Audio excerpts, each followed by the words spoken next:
nous continuons pour cette prochaine demi-heure et nous allons à Londres pour le Sans Frontières avec Loïc Delamornay. Theresa May, elle est en visite en Europe. Elle était hier à Berlin, elle arrive aujourd'hui à Paris. Elle va devoir expliquer à ses partenaires européens ses projets après le Brexit. Alors, comme les semaines dernières ont été assez agitées pour la politique britannique, entre trahison, coups de théâtre, notre bureau de Londres s'est amusé à vous faire un petit récapitulatif décalé des épisodes précédents avec Loïc Delamornay. Ces derniers temps, la politique britannique, c'était carrément, allez, on va dire, du spectacle à rebondissement, et ça tous les jours.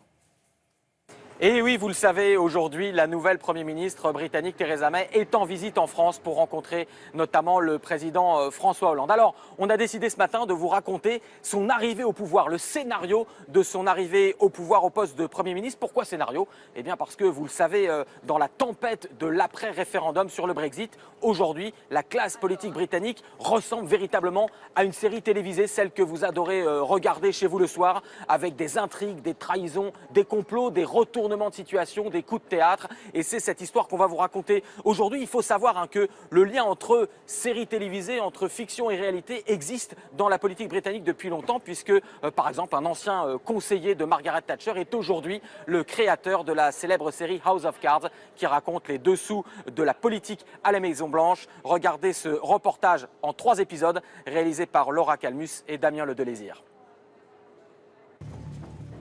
Précédemment, Jack Bauer a tenté de sauver la capitale britannique dans la dernière saison de 24 heures chrono.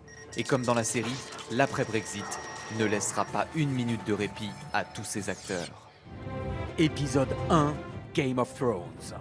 Ceux qui connaissent cette série le savent, impossible de s'attacher aux personnages. Même les plus grands protagonistes au centre de l'action disparaissent brutalement. Un peu comme David Cameron, tel un roi déchu, le Premier ministre sortant ne tiendra pas plus de 5 heures après l'annonce du Brexit. George Osborne connaît une fin aussi injuste que celle du conseiller royal Ned Stark, ancien ministre de l'économie fidèle à David Cameron pendant 6 ans, mais trop impliqué dans la campagne du Remain. Il est la première victime de Theresa May. Mais l'hécatombe ne s'arrête pas là. Nigel Farage, Michael Gove, Boris Johnson, aucun survivant. Ah si, Boris Johnson, le chevalier Jon Snow de la politique britannique, a miraculeusement ressuscité et se voit attribuer le poste de ministre des Affaires étrangères. Épisode 2, House of Cards. Michael Gove, Frank Underwood, même combat. Pour l'ex-ministre de la Justice, toutes les manœuvres sont bonnes pour se hisser au sommet. Ils sont tous deux épaulés par des femmes d'influence. Celle de Gove est éditorialiste au célèbre Daily Mail. Première manigance, faire campagne pour le Brexit. David Cameron le prend comme un affront, d'autant que Gove est le parrain de sa fille. Mais ce n'est pas fini. Fervent soutien de Boris Johnson pour le poste de Premier ministre, Gove le poignarde dans le dos en se portant lui-même candidat. Après son échec aux élections, Michael Gove récidive et envoie un SMS à tous les députés pour saboter ouvertement l'un des candidats.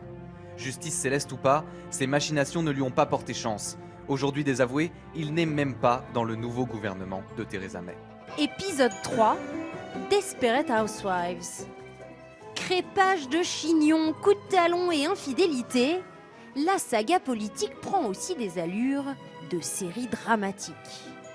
Stephen Crabb est candidat au poste de Premier ministre. Marié, père de 2 enfants, il avait fondé toute sa campagne sur les valeurs de la famille. Mais il est rattrapé par une affaire de texto coquin envoyée à une jeune femme de 20 ans. De son côté, Theresa May, avant d'être Premier ministre, se heurte à Andrea Leadsom, qui déclare qu'être mère est un avantage pour gouverner le pays. Theresa May, qui souffre de n'avoir jamais eu d'enfant, est piquée à vif. Le scandale éclate et Andrea Leadsom jette l'éponge. Elle sera pourtant nommée ministre de l'Environnement. À croire que la raison d'État ignore souvent les sentiments. Merci beaucoup Loïc Delamornay, merci.